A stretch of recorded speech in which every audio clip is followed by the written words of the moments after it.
Here's how to change the bearings in a skateboard. Now I have an old skateboard from the 1970s here, and you can see that wheel doesn't even want to turn anymore, and the other wheels are making noise, sound like they have gravel in them. So these bearings are 30 or 40 years old.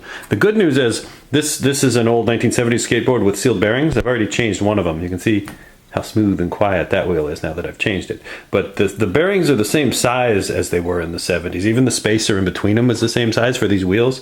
So what I've done is just gone and bought a set of ABEC 5 independent bearings that I'm going to put in there.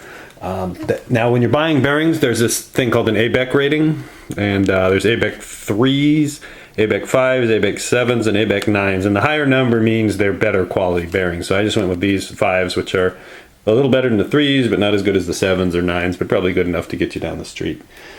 So let's see how to take the bearings out.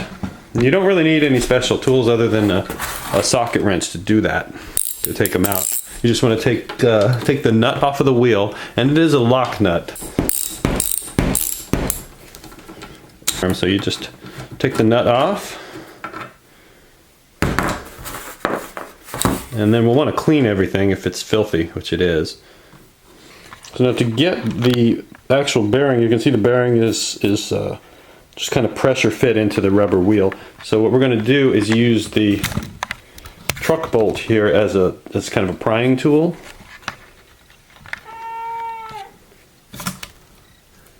Hello, kitty. He likes attention. All right, here we go. So you just sort of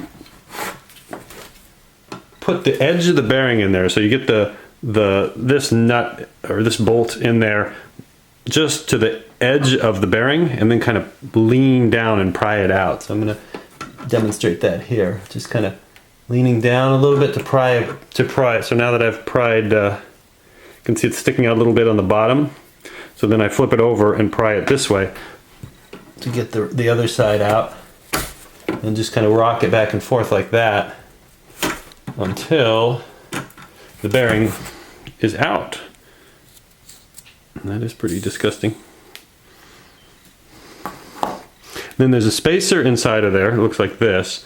Now you want to check it against the new spacer if you get new spacers with your bearings. I've checked, and the new spacers are actually the same size as my old ones. So here's new versus old spacer. You just want to make sure that it's the same size, and if it is the same size, then you can use the new one.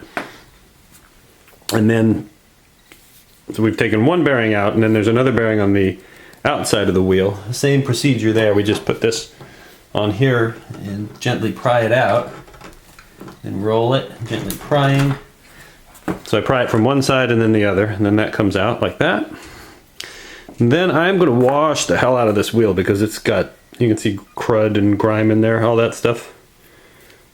That I just want to get it clean as possible. Clean this up, and then we'll put the new bearings in once it's clean. And once I'm done cleaning it, I'm going to make sure there's no water in it because we don't want water getting in our bearings. All right, now let's take a look at what we get in the box with the new kit.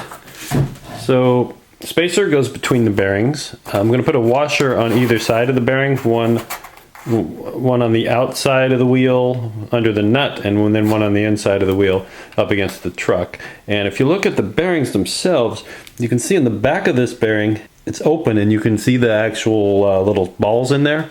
So that means you could actually oil this, take it off and oil it periodically to keep it running, and then put this side of it facing the outside, and that way this will keep the dirt out. And then just remove it to spray oil in there periodically. So when you mount it, you want this side to be facing the outside of the wheel on both sides. So we take our wheel and just sort of press it in there. Get it started with my hands, and there's a little ridge on the inside of the wheel where that it sits on. And then I'm going to get a socket that's the same size as the bearing, and then just use it to gently push it in here. And get it down against the rubber lip in there. So now it's properly, securely placed in there.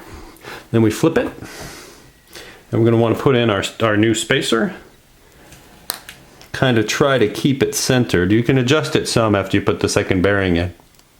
I go in there with a pen and just kind of wiggle it around to get it on target. So again, we put the silver, not the black side, but the silver side facing out.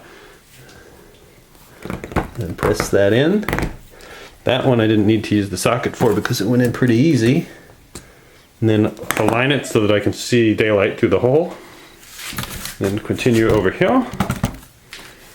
Put one washer on here.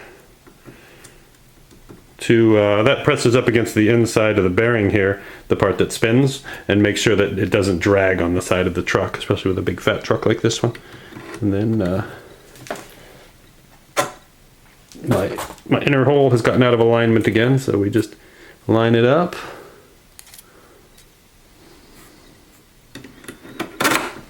Put it on, and then on the outside, we're going to want to put one of these little baby washers in there. And then put our locking nut back on.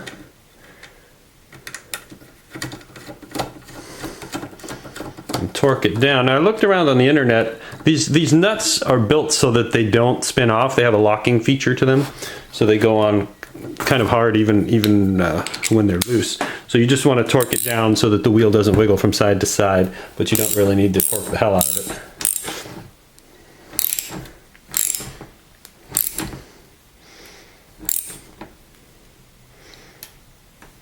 It feels pretty tight. Yeah. And there we go. That's a pretty good spin. That's all there is to it. Just do that 4 times and you are set. And that is a whole lot better than this. Whole lot better. So maybe now the kids will want to ride the old man's skateboard again when they see it sitting in the garage.